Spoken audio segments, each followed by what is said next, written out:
Nagsimula nang nakarating si Yekio sa hospital at tinanong niya ang nurse auntie ano po nangyari. Sabi ng bida sumagot ang nurse ang pasyente na sa room 301 na inoperahan sa paa kahapon ay masama ang pag-uugali.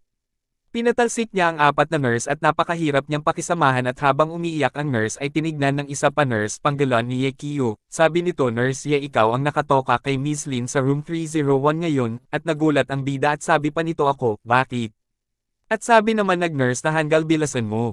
Nasa espesyal na kwarto siya at huwag kang magkakamali sumagot ang ating bida okay papunta na ako, at nang nakarating na ang ating bida sa room 301 at sinabi nito hello, ako ang nurse pwede akong pumasok. Sumagot ang babae na si Emslyn pumasok ka. Dagdag pa nito, bagong nurse ka. Nabighani ang ating bida sa nakita niyang dalaga at sabi pa nito sa kanya isip pa ang ganda nito. At nakalapit na ang bida at bigla nagsalita ang babaeng si Emslyn pinadalang ako ng lalaki nurse. Baliw ang hospital na ito di ba? Hello? Miss Lin nurse mo ako kahit lalaki ako ang pangalan ko Yekio, at paramedic, at eto id ko at habang nagpapakilala ang ating bida namumula ito sa kaba at pinagpapawisan ito ng malapot.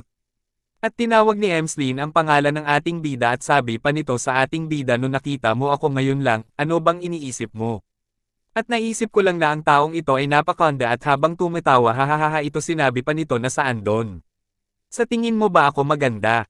Habang sinasabi iyon ni MS Lin ay nakatingin lang ito sa mukha ng bida at dagdag pa nito ang mukha ba or ang kokomilon ko, at biglang lumayo ang bid, si MS Lin at habang ito ay namumula at pinagpapawisan at sabi pa nag-ating bida, dapat ay nakahiga at nagpahinga ka, at si MS Lin naman habang lumalayong ito ay nakatingin lang ito sa ating bida, at bigla ito napatawa hahaha. At nagsalita sa totoo lang nahihiya din ako. Dahil mabaho kasi ako kuya at hindi mo nga ako gaanong tinig ng totoo diba? At pinagpawisan sa kaba ang bida at sabi pa nito sa kanya pasyente i-check ko na ang legs mo, sabi pa nito kay Miss Lin. O sobrang nahihiya ako kakaiba ito na may isang tao para hawakan ng aking mga legs sa una nating pagkikita nurse kaka-opera lang ng binti ko at lumuhod ang bida at hinawakan niya ang binti ng babae at habang hinahawakan ito ng bida ay nakatitig lang dito ang babae si MS Lin at nang matangal na nag-ating bida ang bandage nakita niya ang sugat at napa-array. Sa sobrang sakit nito at nakatingin ang bida sa babae si MS Lin at sinabi nito sa babae si MS Lin pwede bang magtanong sa iyo kung paano ka nagka-injured? At sumagot ang babae si MS Lin aksidente sa kotse, bali ang mga buto. Hindi ba naoperahan na ako bakit kailangan ko ng isa pa at habang nagsasalita ang babaeng si MS Lin ang ating bida ay nakatitig sa sugatang binti ng babae si MS Lin at sabi pa ng bida sa kanyang isip at habang sa medical experience ko. Hindi na niya kailangan ng isang pang-operahan sa kanyang kasalukuyang kondisyon, at medyo mahivane ako at ayoko maiwananan ng peklat sa binti ko at dumating ang hanggal na matanda doktor at sinabi nito kay MS Lin ayos lang ba ang pakiramdam mo ngayon? At sumagot ang babae si MS Lin masama ang mood ko ngayon pero ang nurse niyaya ako, nga pala Dr. Wang may paraan ba para matanggal ang peklat at ang ating bida ay napapikit na lang habang nakatayo ito at pinagpapawisan ito at sabi nagmatanda hanggal na doktor sa sobrang laki ng iyong peklat kailangan ng ilang operahan para unti-unti ang pag-recover, impossible sa isang buwan. Si Dr. Wang the chef doctor of MS, Lin's operation, at gulat si MS Lin sa sinabi ng doktor at nagsalita ito walang paraan. At nagsalita ang bida MS Lin, may paraan ako, kung gusto mo. Kung gumamit kang motion spells, baka gumaling ito at maalis ang mga peklat mo, sa isang linggo.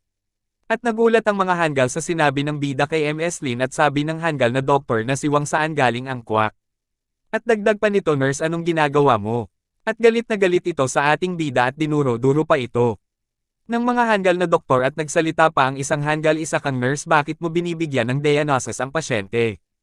Kung may maling nangyari pananagutan mo ba ang buong hospital at habang si MS Lin ay nakatingin lang sa kanila habang ang bida ay pinagagalitin ng mga hanggal at bigla nagsalita si MS Lin sabi niya magsalita ka gusto ko marinig ang iyong sasabihin.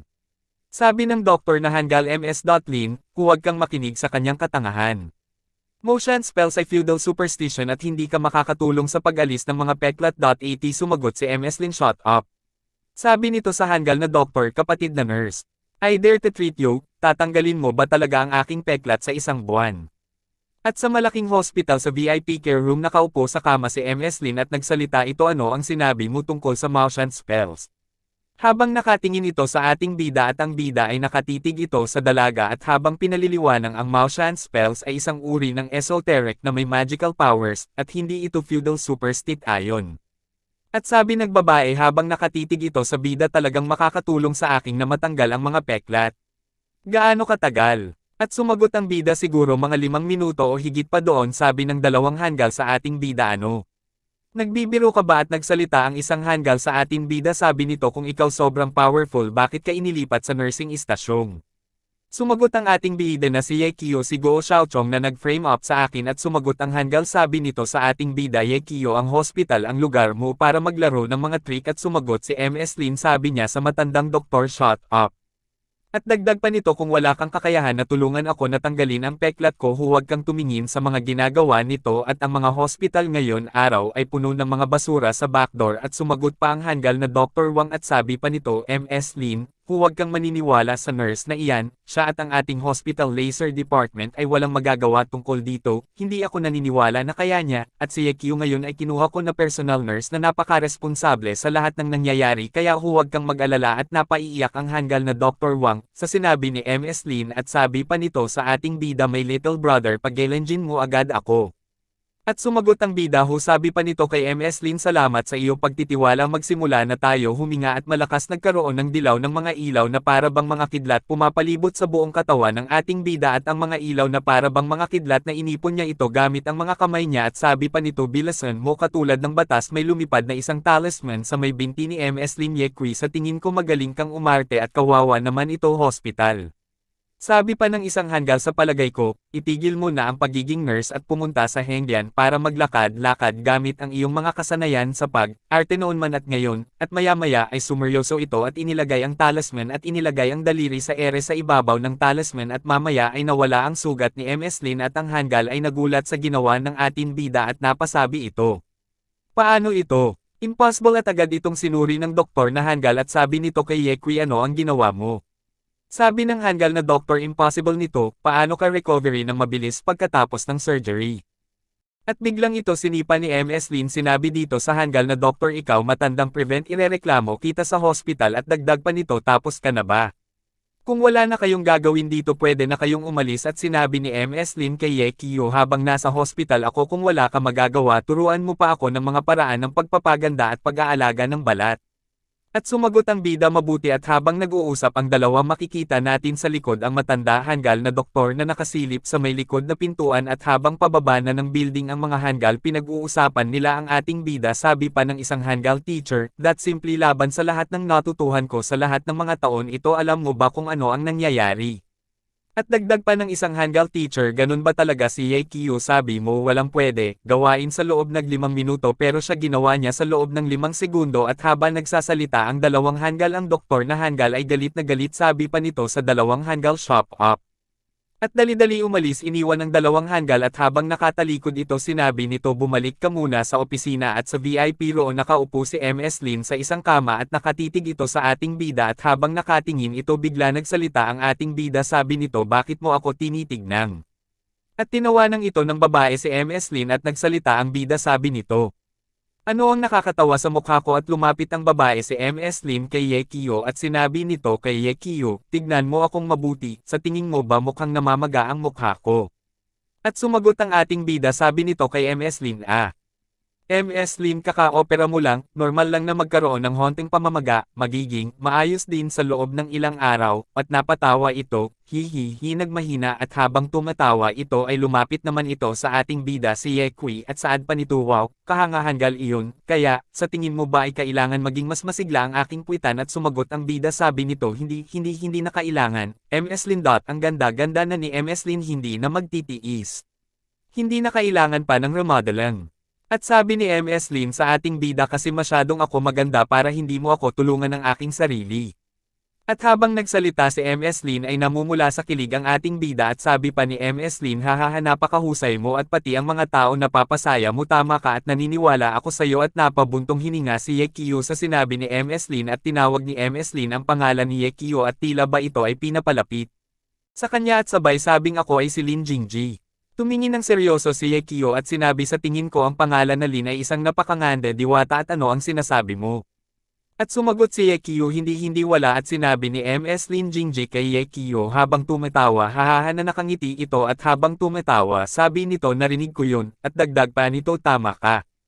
Fairy ang tawag nila sa akin kahit ako ay nakatalikod at sabi pa nagbida sa totoo lang hindi tumpak ang pagtawag sa iyo ng diwata at nagulat si MS Lin Jingji habang nakatingin lang sa ating bida at dahil mas magandang ka pa sa isang engkanto at habang tumatawa ito si MS Lin Jingji sinabi nito kay Yekio hindi ko inaasahanan na isa kang napakagaling na doktor lalo na sa matatamis mong salita, tinulungan mo kasi ako sabihin mo ang gusto mo at tutuperin ko ang hiling mo at nagsalita ang bida Hamwell sa ngayon ako muna ang private nurse mo sa ilang buwan dahil hindi ako kailangan ng hospital at plano ko na rin umalis at sumagot ang babae si MS Lin Jingji habang nakatingin kay Yekio Baki. Napakagaling mo doktor at hindi ka bagay maging nurse, bakit hindi ka dom ito sa hospital, at ipapakilala kita sa mga mayayaman ko kapatid malaki ang sahod mas malaki dito sa hospital at habang nakakuyom ang mga kamao nito sinabi nito hindi. Hindi pera ang dahilan para matupad ang pangarap ko ang gusto ko ay makilala ako bilang doktor at gusto ko magpagaling ng mga may sakit at magligtas ng buhay gusto ko lang maging doktor. At tumingin at ngumiti si MS Lin at habang nakatitig at nakangiti ito kay Yekio bigla ito nagsalita sabi nito gusto ko ang lalaking may mga pangarap, mula ngayon Yekio, ikaw na ang private nurse ko at sabi nagbida salamat Miss Lin at sumagot si MS Lin sabi nito kailangan mo ng kontrata at sabi nagbida kay MS Lin aalis muna ako kukuha ako ng kontrata ngayon, at bamulong si MS Lin ang lalaking ito napakatahimik at nakaka-interes at pangalis nagbida kinuha ni MS Lin ang kanyang cellphone at may tinawagan ito at tumayo ito papunta sa may bintana at sabi ni MS Lin hello. Xiaojie meron nurse sa Jiangzhou Hospital ang pangalan ay Yekio gusto ko malaman lahat tungkol sa kanya sumagot ang kausap sa kabilang linya sige po MS Lin ipadala ko na lang sayo ngayon maya-maya ay ipinadala na ang pagkakilanlan kay Yekio tinignang at binasa ito ni MS Lin at ang mga nakalagay ay anak sa labas na loko at sabi ni MS Lin ano klase lalaki ito punong-puno ng storya at habang nakaupo si MS Lin at tinitignang ang mga background ni Yekio at maya-maya ay kumatok ang hanggal na si Guo Xiaochong at sabi ng hanggal, maganda gabi Miss Lin at sino ka? Sabi ni MS Lin sa hanggal at sumagot ang hanggal MS Lin ako si Dr. Guo Xiaochong from Surgery Department. At sabi ni MS Lin kay Dr. Guo, ano ang ginagawa mo dito at sumagot ang hanggal hindi mo alam si Kyo ay isang surgical intern dito, mayroon siyang mga ginawang trabaho na hindi maganda, ugali ng daraya siya at ginaya ang thesis ko at kailangan mong layuan ang taong ito, at maya-maya ay dumating si Yekio paano ka nakapasok dito sabi nagbida sa hanggal at sabi naghanggal o mabuti at nandito ka MS, Lin yun sinabi ko sa'yo na tanggalin niyo siya kaagad hindi siya mabuting tao, at sumagot si MS Lin ngayon Dr. Guo ang sinasabi mo ba na hindi siya maayos magtrabaho at nagpapabiye siya sa kanyang mga trabaho at nandaye siya sa thesis habang nagseselite siya ay nakangiti ito at sinabi mo na hindi responsable at hindi dapat tanggapin siya bilang nurse ko at sabi nagbida Dr. Guo wag mo akong sir-an at sumagot ang hanggal sinasabi ko lang ang totoo at dagdag pa nito MS Lin pakiusap, isa lang alang mo ang mungkahi ko ng mag-ingat at habang nakapikit ito ay sinabi ni MS Lin paano kung ipilit ko na kuning si Yekio bilang nurse ko. At sumagot ang hanggal MS Lin kung kukunin mo si Yekio na bilang nurse mo, ang hospital na ito ay hindi magiging responsable sa kahit ano man problema at hindi na makabangon at sumagot si MS Lin binabantaan mo ba ako at dagdag pa nito alam ba ng hospital ang mga itong mga sinasabi mo at nautol na lang ang hanggal na si Guo Xiaochong MS Lin tawag ng bida at nagulat ang bida ng bilang sumisigaw si MS Lin at sabi ni MS Lin ngayon ay ituturo ko ang tamang batas sa mundong ito kung saan ang kalikasan ay masama imposible ito magbago at mapabuti katulad ng isang hayop nagpapalit ng kanila ugali at habang nakitenging ito sa ating bida ay sabi nito pero hindi ako ang klase ng taon na magbabago ng sarili kaya pinili ko ang magpalit ng mundo at kung ikaw ang klase ng tao at nabubuli at kung mabuting tao ka sasakyan kita, naintindihan mo ba ang sinabi ko at oo naintindihan ko sabi nagbida at habang nakatingin lang ito kay MS Lin at sabi ni MS Lin hanggang kailan mo hahayaan sasakyan ka ng mga tao at nagbuntong hininga ang ating bida at nagmakalabas na ang bida room 301 inintay siya ng hanggal na si Guo Xiaochong sa labas ng ward at sabi nagbida ano ang tinitignan mo at sabi hanggal ha, at dagdag pa nito bastardo at inupakan agad ito sa mukha at sabi naghanggal ang lakas ng loob mo. Bakit mo ako sinuntok sa mukha at sabi ni Yekio tama na. Tumigil ka na. At sabi pa naghanggal hayop ka gusto mong mamatay at tila basusentuking na si Yekio at bigla dumating si MS Lin at sumigaw ito ng tigil. At sinabi pa nito sa dalawa ang lakas ng loob nyo magkasakitan sa aking ward ang tatapang nyo talaga, at sabi naghanggal sino ka ba? At sumagot si MS Lin ako. Wala lang ako, ikaw sino ka ba? Anak ng Vice President na hindi kayang manggulo, lumayas ka na. Nakasigaw ito at nagsalita ang Hangul na pabulong sino ang babaeng ito na ang apelyido ay Lin, siya ba ay isang kabit o leader siguro hindi ako dapat kumilos ng mabilisan, at tumalikod ito paalis at sinabi kay Yekiyu hindi pa tayo tapos maghintay ka at umalis, at sabi Yekiyu Sister Lin salamat at sumagot si MS Lin wala iyon. Ano ang nararamdaman mo sa pakikipag-away nakakapanibago at sumagot ang ating bida at ang sabi sobrang nakakapanibago at tumawa hihihi si MS Lin at maya-maya sumeryoso ito ang ating bida at sinabi nito sa tingin mo duwag ako. At sumagot si MS Lin, hindi ka duwag. Napakabait mo Kiyu naintindihan kita yon ugali mo, yung pagkatao mo yung wala kang pera o kapangyarihan takot kang masaktan sa gulo at sa halip tinatanggap mo sa sarili mo ang pang-aabuso kesa masaktan ng kahit sino. Pero hindi kita hinahangaan dyan at pinagpawisan si Yekiyu, at nagsasalita si Miss Lin habang nakapikit ang mga mata nito at naranasan mo na ba maglaro ng chess? Kahit isang maliit na daga ay kayang hamanin ang isang elepante kung ikaw ay laging mabait at matulungin, pagkatapos ay ang mga mandaragit sa itaas mo ay buong mundo ay maaaring makatakas sa lupa at walang naisagot si Yekiyu at habang nakatingin ito at nakangiti at sinabi nito na huwag mo akong maliitin bata. Mas marami akong napagdaanan kaysa sa buong buhay mo at pinakita sa alaala ni Miss Lin ang isang lalaking nakaluhod sa hig at ang mga walang sapatos ay laging takot nakaapak, ang katayuan ng mga at pinakita ang mas mataas ay ang maraming pera mas may takot ang mga tao sa mga katulad natin na hindi takot mamatay pagkatapos ng lahat meron maraming mawawala bukod sa hindi kumpleto ng walang background at nagulat ang bida sa naring at mula ngayon ako na ang iyong backer at kung sino man ang bumuli sa'yo ay papatayin sila. At lumuhad ang ating bida sa harap ni MS Lin habang hinahawak ang mga paa nito at sabi bida salamat kapatid ang pagsasabi mo ng salamat ay hindi uubra sa akin, at hinawakan ni MS Lin ang mga pisngi nito at habang ito ay hinahawak ang sabi ni MS Lin halika na wala ka bang bibig at pinagpawisan si Yekiyu at sabi pa ni MS Lin little cutie ng osar lang ako ibigay mo na ang kontrata, at sabi ni Yekiyu sa kanya isip mahusay na paraan para manatili ako sa trabaho ko at pumirma na sa kontrata at sabi ni MS Lin Yekiyu pwede mo bang pagalingin mga leg ko? At si Yekiyu motion spells nagkaroon ito ng bone setting techniques, pero ang iyong binti ay naoprahan na at pagaling na ito at paghinga, at sabi ni MS Lin pero ang panggaling nito ay napakahaba 100 araw para sa nabaling buto at muscle magstay ako ng mahaba-haba. At sabi ni Yekiyu sister kung nararamdaman mo na naiinip ka sa samahan kita bumaba para maglakad. At sumagot si MS Lin talaga. At mahusay Yekiyu napakamaparaan mo, at sabi pa nito habang nakayakap at karga ni Yekiyu habang isinakay ito sa wheelchair at sabi pa nito kay Yekiyu ikaw ay pinipili ko maging boyfriend. At sumagot si Yekiyu at bigla ito sumigaw na Tera. At masayang masaya habang nakasakay sa wheelchair. Hello guys, kung nagustuhan nyo ang video ito huwag nyo kalimutan mag-subscribe at pindutin nyo na rin po ang notification bell para lagi kayo update tuwing may bago ako video like and share nyo na rin maraming salamat po.